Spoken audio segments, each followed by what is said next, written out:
بسم اللہ الرحمن الرحیم۔ السلام علیکم۔ سونے سے پہلے قرآن کی یہ سورت 3 بار پڑھ لو، جسم سے شوگر، بلڈ پریشر اور دل کی تمام بیماریاں ختم انشاءاللہ۔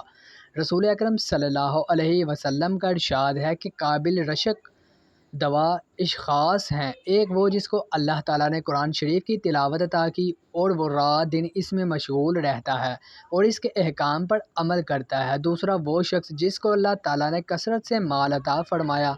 پس وہ رات دن اللہ کے راستہ میں خرچ کرتا رہتا ہے۔ رات کو سونے سے پہلے قرآن کی یہ سورت 3 بار جو پڑھے گا، جسم کی اندرونی بیرونی بیماری انشاءاللہ دور ہو جائے گی۔ ناظرین، اللہ کے ولی کہتے ہیں رات کو سونے سے پہلے قرآن کی یہ سورت جو 3 بار پڑھ کر سوتا ہے تو سر سے لے کر پاؤں تک اس کے جسم کی چھوٹی بڑی ہر بیماری ختم ہو جاتی ہے۔ جس گھر میں جو کوئی کسی بھی بیماری میں مبتلا ہو، چھوٹی یا بڑی ہو، اور آپ بیماری کے علاج کروا کر تھک چکے ہیں اور وہ بیماری ختم ہونے کا نام نہ لے رہی ہو، تو آپ جب بھی رات کو سوئیں تو صرف 3 بار یہ صورتیں لازمی پڑھیں۔ اگر آپ خود بیمار ہیں تو آپ خود اس صورت کو رات کو پڑھ کر سوئیں۔ اگر آپ بیمار نہیں بھی تو اس صورت کو پڑھنے کا معمول بنا لیں، انشاءاللہ ہمیشہ صحت مند رہیں گے، بیماری آپ کے قریب بھی نہیں آئے گی۔ نبی پاک صلی اللہ علیہ وآلہ وسلم جب بھی رات کو بستر پر لیٹتے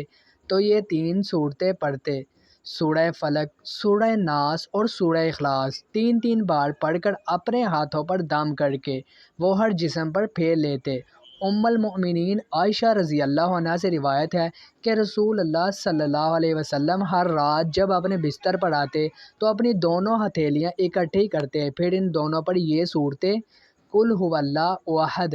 قل اعوذ برب الفلق، قل اعوذ برب الناس پڑھ کر پھونک مارتے، پھر ان دونوں ہتھیلیوں کو اپنے جسم پر جہاں تک وہ پہنچتی پھیرتے اور شروع کرتے اپنے سر، چہرے اور بدن کے اگلے حصے سے، اور ایسا آپ 3 بار کرتے تو جو بندہ بھی یہ عمل کرے گا اگر وہ بیمار ہے تو انشاءاللہ اس کے جسم سے بیماریاں دور ہوں گی، اور اگر وہ صحت مند ہے تو انشاءاللہ ہمیشہ صحت مند رہے گا۔ تو آپ اس عمل کو لازمی کریں، اسے شیئر کریں، ویڈیو کو لائک، چینل کو سبسکرائب کریں۔ جزاک اللہ۔